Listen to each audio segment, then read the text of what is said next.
Good morning everyone and welcome back to VLADA'S place. If you're a gardener and if you like growing herbs, I'm going to share my tips on how to preserve herbs for the winter ahead. I shared some simple instructions a couple or 3 years ago on this channel, and today I'm back just to show you a slightly different version of drying herbs.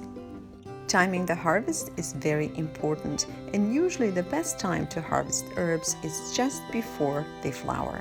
This will help you preserve the most essential oils in the herb. So when your herbs are doing well during the summertime, it's really a good idea to preserve them and save them for the winter season. And this is just one of the ways you can dry your herbs.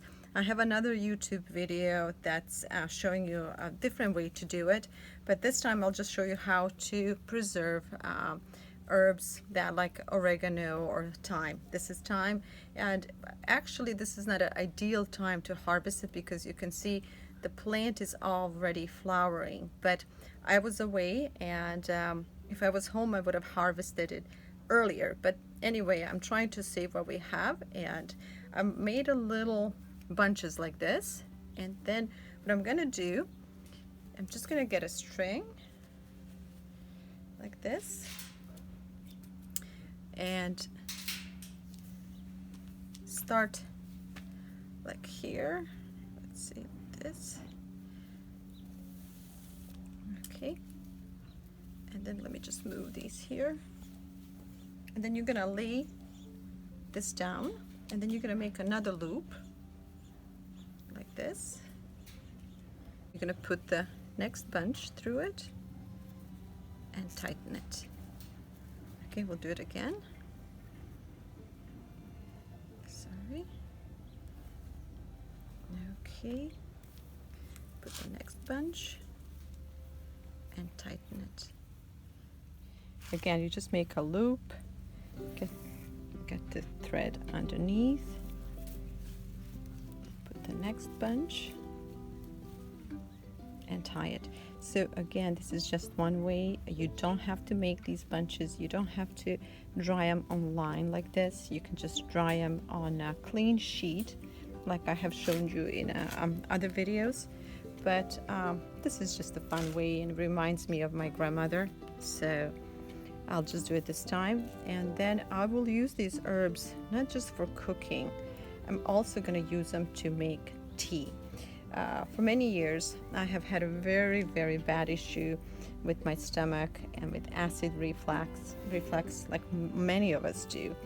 And then I started drinking warm tea after each meal, and by some miracle my stomach had healed.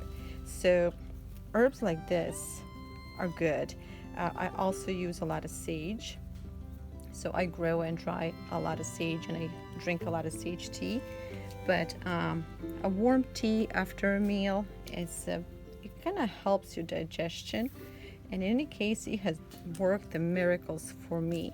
So growing herbs is fun, it's good for you. Gardening in general is good for you, but there are also numerous health benefits for doing things like this. So I would encourage you to plant something, basil, rosemary, thyme, oregano, sage, whatever it is that you like, and use it throughout the year and dry the rest for the winter.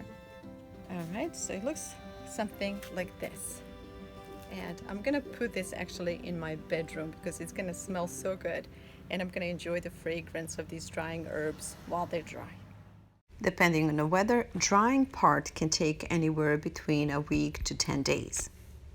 You should definitely avoid drying herbs on the direct sunlight, so a shady, bright, dry room is the best. Here's another great idea. You can hang your herbs on the curtains because the air closer to the ceiling is a bit drier and warmer. And if you have a fan in the room, turn it on and your herbs will be dry within a day. Once they're done, they're best stored in paper bags in a dark and dry place. I hope this video was helpful, and I want to thank you for spending time with me and for watching it.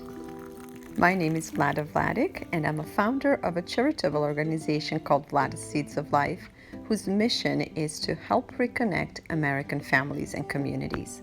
To find out more about our charity and our television program called Cooking and Kids, please visit vladav.com.